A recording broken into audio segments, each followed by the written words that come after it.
We'll be going over how you can use amendments on Fluxx to enable staff to adjust the amount or dates associated to an approved grant. If you should have any questions at any time during the webinar, please go ahead and type those in the questions section of your Zoom tool. We'll be dedicating the last few minutes for questions and answers, so we'll be saving all of your questions for then. If we do not get to your question in time, we'll try to curate those questions and answer them offline. So let's go ahead and get started. In this Introduction to Amendments webinar, we'll be going over the following questions. How do I initiate an amendment? How can a grant be amended? Where is the amendment information captured? So where can I track those amendments? And what can be configured on an amendment? And as I'd said earlier, there will be a Q&A after the presentation. First, let's go over how to initiate an amendment on Fluxx. Let's say that there's a discrepancy between the date that you've moved a request record through to the granted state on Fluxx and the actual date for which the request was meant to be granted. Or let's say that the amount funded has changed due to a reduction in the amount recommended after the grantee has altered their projected needs. This is where our amendment process comes in handy. So let's see how this is done on a Fluxx dashboard. First, you'll go ahead and add a grant card to your dashboard using the Add Card menu. You'll open a record that is for an approved grant. So the grant has already gone through, or a request rather, will have gone through the entire workflow and is now a granted grant. You'll see the Amend button on the bottom of the card.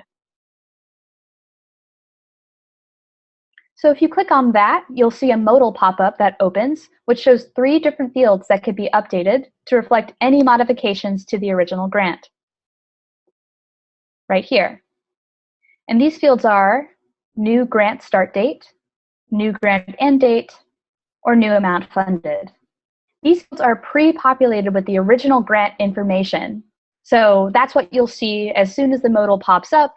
That information will be already in those fields before you change it. So you can edit the information in those fields to reflect the new updated information. As an example, to update the grant end date, click on the calendar icon in the far right corner of the field, as you can see here.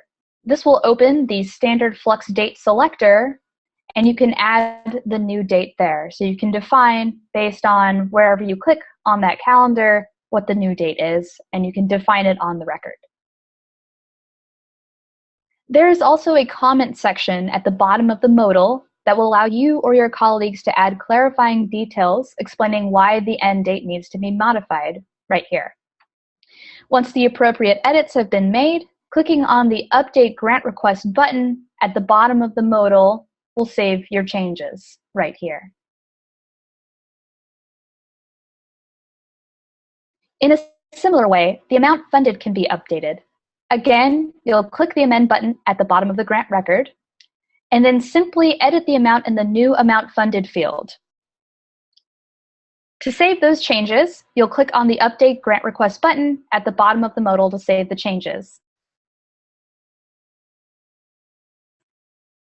After the Update Grant Request button was clicked, you'll notice a real-time update, otherwise known as an RTU, that'll pop up on the amendment card to show that a new record now exists tracking the update made to the end date for the grant.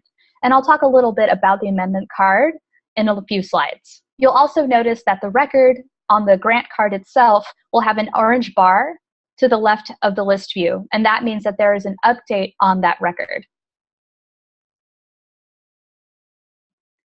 In Fluxx, the amendment cards are configurable like any other standard card. Additional fields can be added, and amendment-specific workflow buttons, as you can see here, can ensure proper approvals are secured. So the green workflow buttons can be configured to appear for users that need to approve these amendments. So let's talk a little bit about the amendment workflow.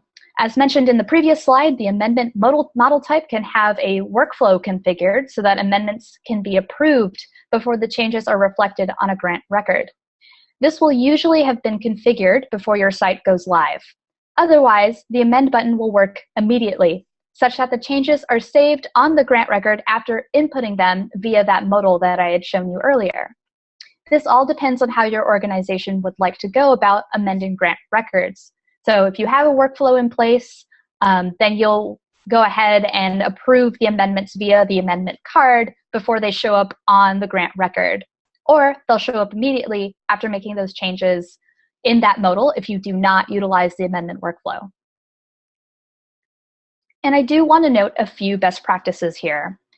The only thing that does not change about this process is that to make any changes to the aforementioned items, the grant start or end date, the amount funded, you need to make sure to utilize the amend function in order for numbers in your budgeting cards, as well as the data and reporting tools on Fluxx to reflect any changes accurately. This extends from any ad hoc reports to the live reports hard-coded on your site to those funding cards. So if you'll notice on your budgeting cards, you can see allocated funds, where the funds have been put, at what time they've been put.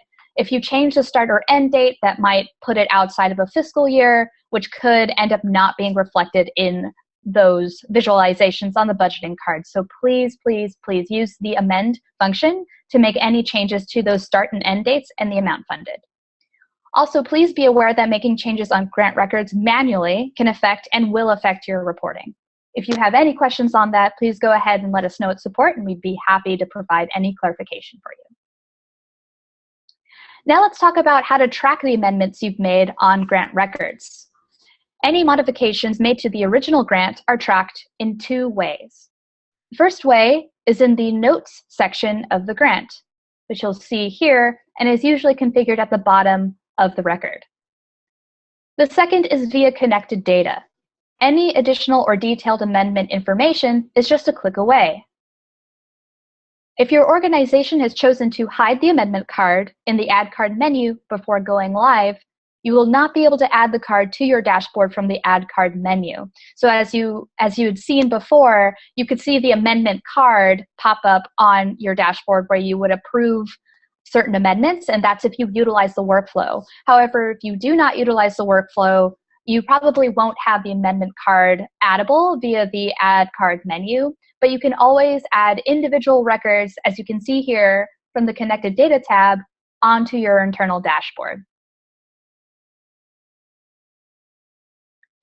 This concludes today's webinar on amendments, and I hope you enjoyed it.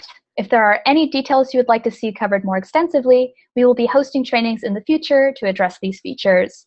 You may also learn about any of these features by visiting our knowledge base or letting us know about the topics you'd like to learn about on our training community on the community site. So let's go ahead and open it up to questions. All right, so we have one question here. Okay, so nope, I guess we don't here. Oh, all right, so we do have a question here. So if I make a mistake on an amendment, how can I undo that amendment? All right, so that's a good question. You can't undo an amendment. However, what you'll want to do is re-amend the record. So let's say that you've changed the amount funded from $50,000 to $25,000, and it turns out you actually didn't need to change the amount funded. What you'll need to do is create another amendment, and you'll go ahead and put in $50,000 as the new amount funded. So essentially, you're putting it back to its original value. So if you ever make an amendment that you would like to change back to the original amount funded or the original start date or end date, you'll want to do that by amending it back. We have another question here. Can you amend anything other than the end date and funded amount? So yes, you can actually have those added. So as I had mentioned before, certain fields can be added to that. That's usually done for you before your site goes live, and that's done in the form builder. So if you are an admin with administrator privileges, you can go into the form builder to the amendment model type, and you can actually add fields there. You'll notice too that you're constrained to certain fields that you can add there in the form builder. If you'd like to experiment with adding fields to that amendment modal, You'll want to do that in your pre-production environment so that you aren't altering the amendment process on your live site just yet. So if you have any questions about how to do that, you can go ahead and let us know at Fluxx Support, and we'd be happy to advise you. And we have another question. Can the grantees see amendments? Now, yes, so anything that has been amended on a granted record, it'll show as the, let's say, the funded amount funded, but there won't be that history usually. It depends on if you do show that history component or that notes component to your grantees, they can see and track from there. But if any amendment is made internally, usually that won't be seen by the grantee. Also, grantees cannot amend records themselves. This is purely internal. There have been workarounds made such that you'll have a part on a form, let's say on your grant request form, that can be for a grantee to request an amendment, but anything done there won't actually amend the record. So all amendments are done internally and will not be shared with any external users, so any external grantees or reviewers. Okay, so it looks like that's it for questions. So we're going to go ahead and call it for today. Today we went over the following. We went over how to initiate an amendment and what can be amended on a grant, where the amendment information is captured and where you can track those amendments, and what can be configured on an amendment. To learn more and access the video recording of this webinar along with its extended Q&A, please go ahead and visit our knowledge base at fluxx.io/knowledge. And also please visit our training community on fluxx.io/community. There you'll be able to find a list of our upcoming webinars, links to register for future webinars, and recordings of past webinars under training webinar videos on our knowledge base. And also, as always, feel free to ask us at support and we'd be happy to help you. So thanks again for joining us today, and we hope to host you again at our next training. Have a great day.